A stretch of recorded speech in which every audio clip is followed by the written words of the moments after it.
We have an accessibility extravaganza coming up right now. We have 3 of the accessibility team. We've got Rachel, as Leonard mentioned, but we've also got Mike Macy and Danny Lancaster who will be joining. They're going to share an update of what the community accessibility team have been working on. I'm really looking forward to this. And we have Rachel. Hey, Rachel. Hello. And I'll can't unmute and go, You're on mute. We've had our first you're on mute of the day. Yeah. How are you doing? I'm well, Tar. Yeah, been Good. enjoying it so far. Thank you. Fantastic. Not to put any pressure on, but we've got 300 viewers right now, and I think they're all eager to hear about accessibility and what you've been doing in our first accessibility talk of the day. But of course, we have another one from Denny coming up later, which should be really interesting too.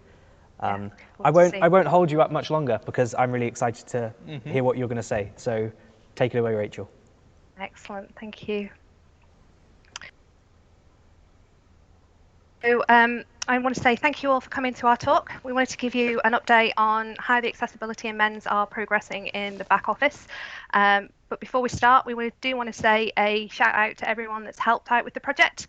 This update is about the work the whole community has done. So everyone listed here has made a PR, an accessibility related PR to the core. They are your GitHub usernames, but we couldn't have gotten this far without you. So high five your rock. What I'm going to talk about is why the initiative's important, the progress that's been made, some tools that can help you not just with the accessibility project, but in the wider development environment, the future of accessibility in the Umbraco Backoffice and how to get involved. So why is it important?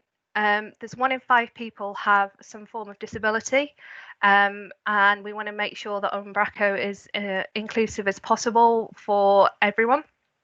And a more accessible Umbraco is a better Umbraco for everyone. And as I'll go through some of the demos, you'll see that not only have we improved accessibility, the usability is improved. Umbraco is also an authoring tool, so it falls into the W3C authoring tool guidelines, which says that authoring tool interfaces should follow accessibility guidelines. Currently, public sector websites within the EU need to comply with WCAG 2.1 level AA, and also by 2025, commercial websites within the EU need to comply with WCAG 2.1 level AA, and this includes Umbraco. So the progress that's been made includes 4 audits. Thank you, Danny. The initial audit results were placed in GitHub, but based on feedback on that, we moved them into Trello. And based on feedback on that Trello board, we've moved on to a second iteration which explains more about why the changes are needed and gives more background. The result of the work has been that 150 accessibility-related pull requests have been merged since the initiative started, and 40 of those were actually in Hacktoberfest. They include 2 CSS classes directly created for accessibility, 19 Umbraco directives being updated, 2 events being created, and 2 Umbraco directives being added. And of course, we've got the Trello board. So I want to talk about the general improvements first. NG area has been added. This was added by Matt Wise. It makes Angular more area aware and means things like NG required are no longer needed, and it also improves the use of NG show and hide. Biana has updated the new no UI slider version, and this has improved accessibility support in sliders and in the image cropper. And we've also seen improvements in error handling, hover states, focus, and keyboard navigation. In fact, there's been so many improvements, I've struggled to pull this down to the time allotted. But first off, I wanted to talk about the CSS classes that have been added. So we've seen SR only added, which means that text is only visible to assistive technology, and outline. So one of the reasons for the SR only class being added is it helps in a number of areas. So if we look at the top here, we've got a screenshot of the edit page in the Umbraco Backoffice. And when you look at this, you'll see that there's no label next to the text box, and there's no context as to what this is doing. if you've learnt the paradigms of Umbraco, you'll know that this is the name of the page that you're creating. But if you're new and you're using assistive technology, this text box means nothing. So we've added a label to it, but we didn't want to break the paradigm that existing users had, where there was no label visible. So we've hidden the label using SR only. And then again, because if you're using assistive technology, you may have tabbed through a long content tree before you've gotten to this edit page. So we've added an accessibility message to say what this page is for here. Niels has added on outline class, and this allows users to see where they're interacting with buttons a lot easier. And then we've improved error handling. We've done this by adding alerts where required and setting focus in the trees, in the validation. So what I want to show you is how we've used the alerts. So this is a video of Umbraco 8.01. This is what we would normally see when we go to the logon page. And this on the right is a video of what people using assistive technology would hear. So it's a text representation of what they would hear. So if I press play now, you'll see that as a user, I've come to the logon page. All we see in the title is Umbraco localhost. And now I'm being asked to put in my email address. So if I just play that through, I put in my email address and my password and my put in the email address and password. There would be no message played back, so you wouldn't see the validation. You would get a message here that says your logon's failed if you put in an invalid password, but there's no message played here. Now we've added the role alert to the validation message that's shown at the top. And this then means that if we look at this on the screen reader, we can see that we get an alert back saying that the logon's failed, and we can see this in the screen reader text here. We've also added a title to the page that shows that you're on the logon page. So that's one area where assistive technology gets alerts when there's errors. Another place where error handling has been improved is on the edit screen. So previously in early versions, if you didn't put in the mandatory fields here, scroll down the page and click save and publish, you didn't get any feedback as to why the save and publish didn't work. Now, if you don't put any mandatory fields in and you click save and publish, focus goes back to the first error on the page. Not only does this help assistive technology, it also helps with usability.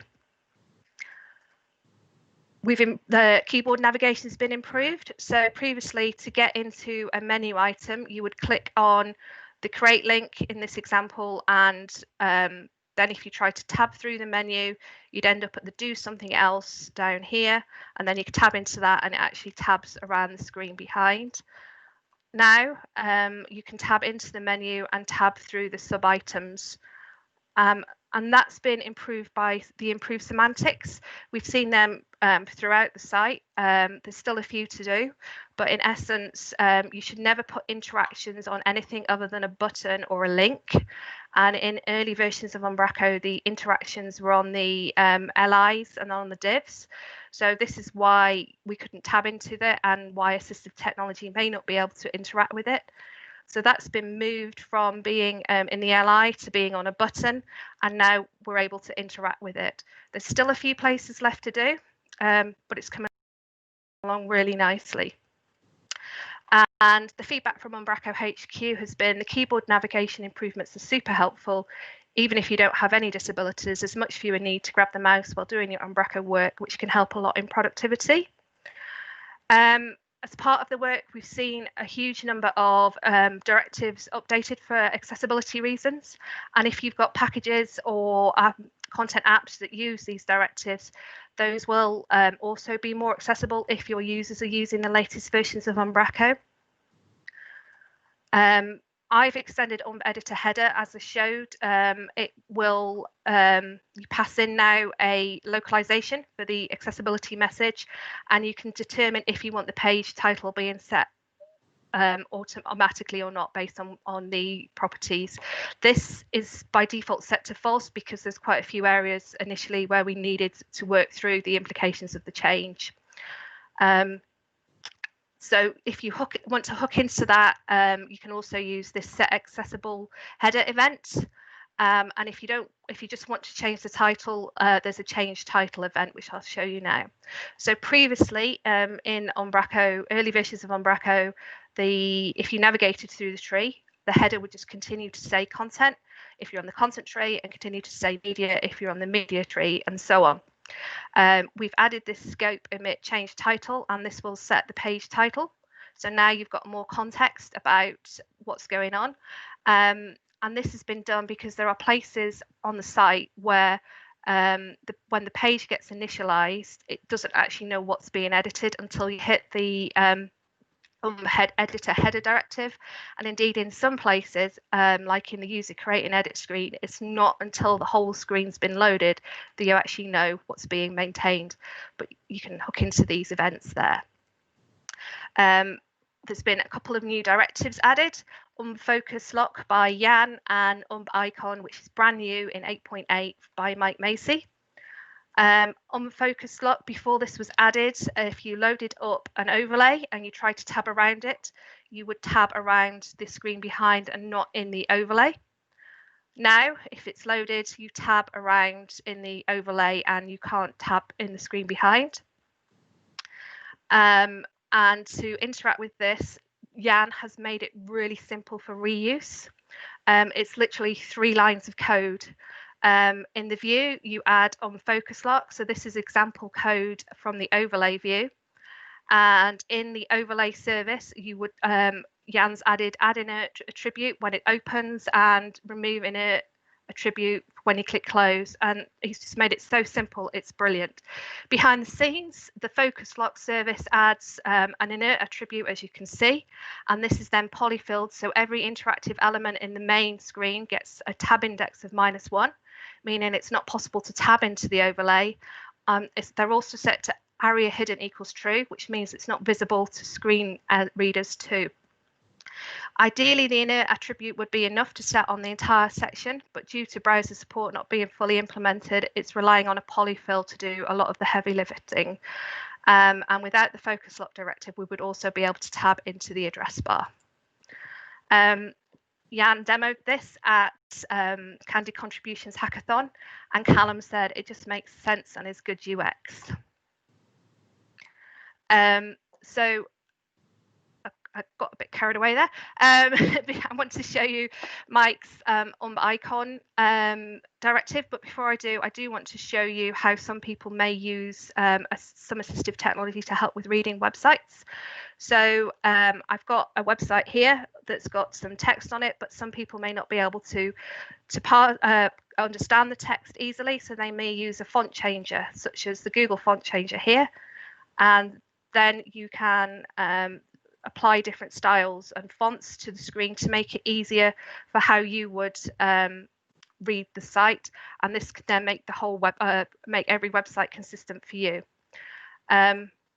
In early versions of Umbraco 8, because icons were using icon fonts, the minute you used the font changer, you lost the icons. So this is a screenshot of the document type edit screen from early Umbraco 8.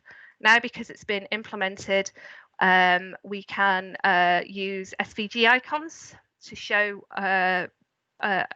what's being maintained, and then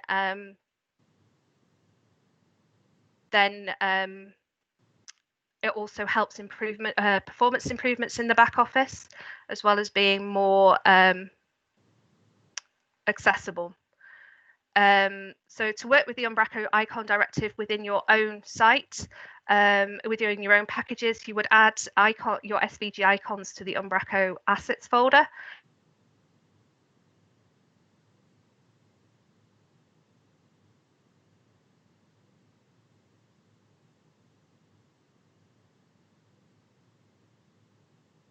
The packages and the app plugins / packages icons folder, and you would just use it by calling the umb-icon directive here.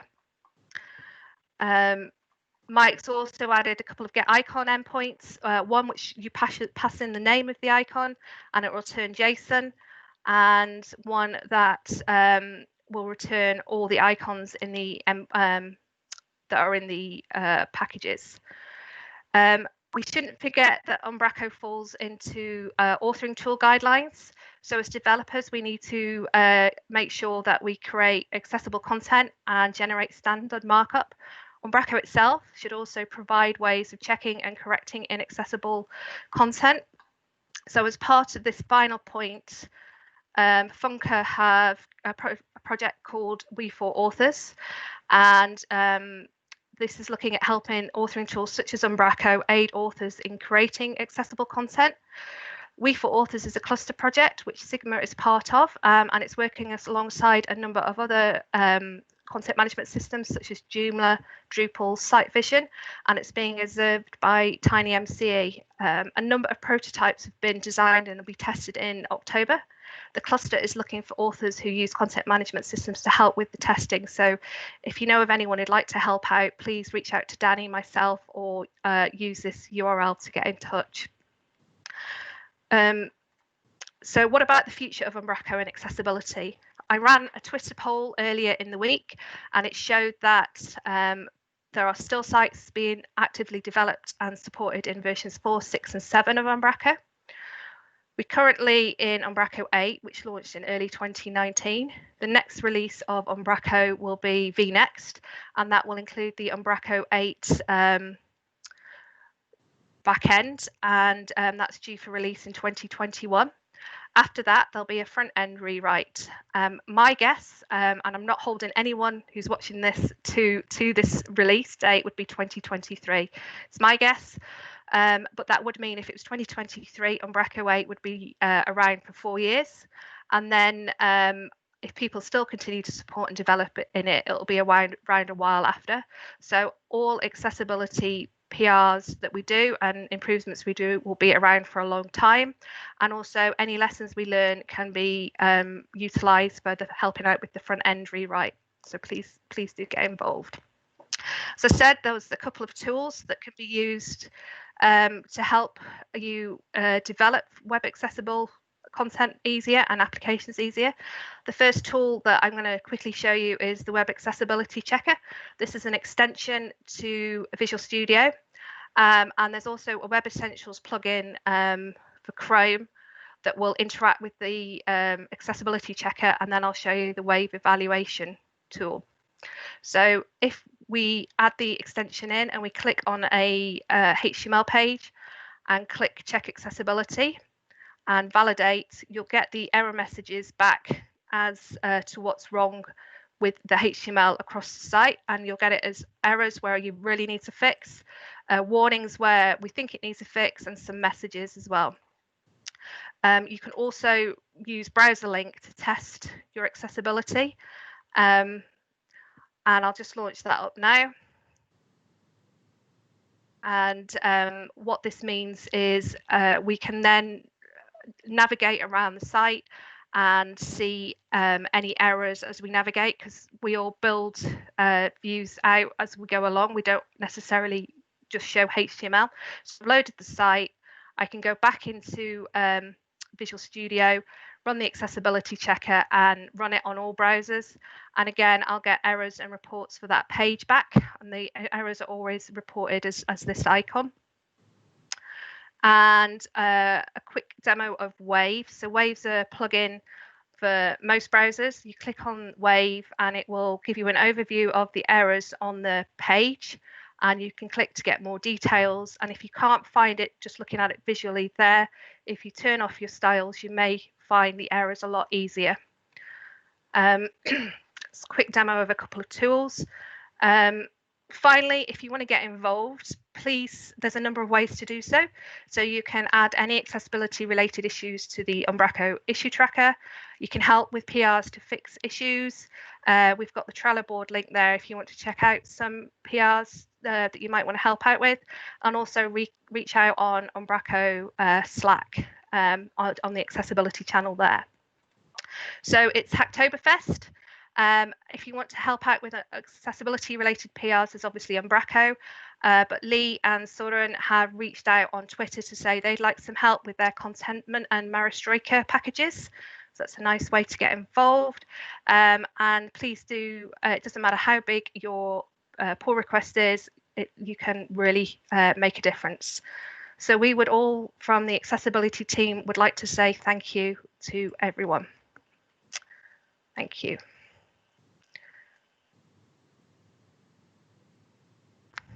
Rachel, that was amazing, and it's great to see now that we're joined by Mike and Danny and their friendly faces as well. How are you both doing? Very, very well, thank you. Fantastic. Also very well. Fantastic. Great to see you both. And as I said, Rachel, fantastic talk. We had a couple of questions in the chat as well. Something that I think is a great point here from Pedro is these accessibility improvements. They all look fantastic, and as you said, they aren't just valuable to people that need them. They're valuable to everyone. Are these only in Umbraco 8, or have there been improvements to previous products? As you pointed out, Rachel, version 4, 6, 7, still alive and kicking in many places. It's only in Umbraco 8. Cool. Well, it's a nice simple answer. But as you did point out, Umbraco 8's going to become the basis of the evolution of the CMS, isn't it? Yeah. Fantastic. There's nothing to prevent anyone doing accessibility fixes in other versions. I think 7 is the only one that's currently being actively built by HQ. Yeah, and it's in maintenance mode. So at this point, releasing arguably a feature is maybe a grey area. But I think if your efforts are focused on V8, then it makes sense to keep the focus there. And absolutely encourage folks to upgrade. Yeah, exactly. Yeah. Get people on the latest version. Ravi has a great question. Have the processes of the team been documented? So if I want to get involved, how do I get involved? Is there a process I need to follow? So there's a page on the Umbraco Teams page. There's some information there around how to get involved. We haven't explicitly documented how we work as a team. It's kind of been quite a spontaneous thing where a load of people reached out, were interested, got together. We have meetings every few months at the moment, and it's kind of who wants to get involved, who can help where. It's not just developers on the team. Danny has been really, really helpful in testing. Without Danny, we wouldn't have gotten nearly as far as we have because he's been so good at actually finding where the issues are. And having that sort of wide diversity of people on the team has really helped. So, yeah, I think it's occasional in-person meetups, or not in-person meetups at the moment, video calls, having a Slack channel to chat on, and the Trello board's been really useful. Obviously, GitHub's ideal, but the amount of issues we had, we didn't want to completely swamp that. Yeah. So anyone can join those Trello boards or that Slack channel, right? It's not an exclusive club. Oh yeah. Yeah, and just onto that, from carrying what Mike was saying about the Trello board as well, one of the big impacts that we've had from the Trello board is being able to obviously assign different people, being able to have an awareness and visibility of who's working on what at one time, and also to know where individual issues or fixes are in play as well. So I think a really good idea would be, if you are really keen to get involved, would be to have a look at that Trello board to get sort of an idea about some of the things that we're still looking into or need some assistance with from the community, definitely. Brilliant. And the one thing I will add, that I'm really impressed that the team is both diverse, but also it's very open to people from a variety of different skill sets and backgrounds. Of course, Danny, you're primarily a tester, and you've been doing a lot of the accessibility auditing, and this is not necessarily for back-end, front-end developers. It can be absolutely anyone that can get involved in this project. Definitely, I think that's exactly as Mike said yourself. There is one of the key, maybe the strengths is that we've been pulling in different resources. We've been having some input from UXers, we've had some input from designers, obviously a large portion of development have been going into there as well. But yeah, I think it's one of those strengths is that we've had such a good, as you mentioned, sort of diversity in the groups that we've been working with. And most impressive because of the background of all of these people getting involved, whilst you're a self-organized group and nothing to do with Umbraco HQ, you've piqued Umbraco HQ's interest, and they are supporting you in many ways through Niels Lingso's time and through supporting accessibility pull requests as well. So it's fantastic to see that your efforts are actually bringing awareness to this cause. Yeah, it's been a massive help, and it sort of shows that you don't have to be the initiatives from Umbraco with their focus teams are fantastic, but they're not the be all and end all. It can be just completely community led team, and you don't have to be an expert to do this stuff as well. A lot of us, we can learn as we do, and you gain experience by getting involved with initiatives like this. So the more the merrier. Absolutely. Well, thank you all. This was incredible. And as I said at the start, we're on an accessibility extravaganza right now because right, exactly. We're totally staying on this. We're staying on this topic for another half an hour. We've got Denny joining us now. Yes, exactly. Maybe you can join us on the screen as well. That would be really great. And on the topic of community, like Jan has been sharing a lot of the URLs that you've mentioned in the chat as well. So if there's anything that anyone would want to learn more about, they can just go to the chat.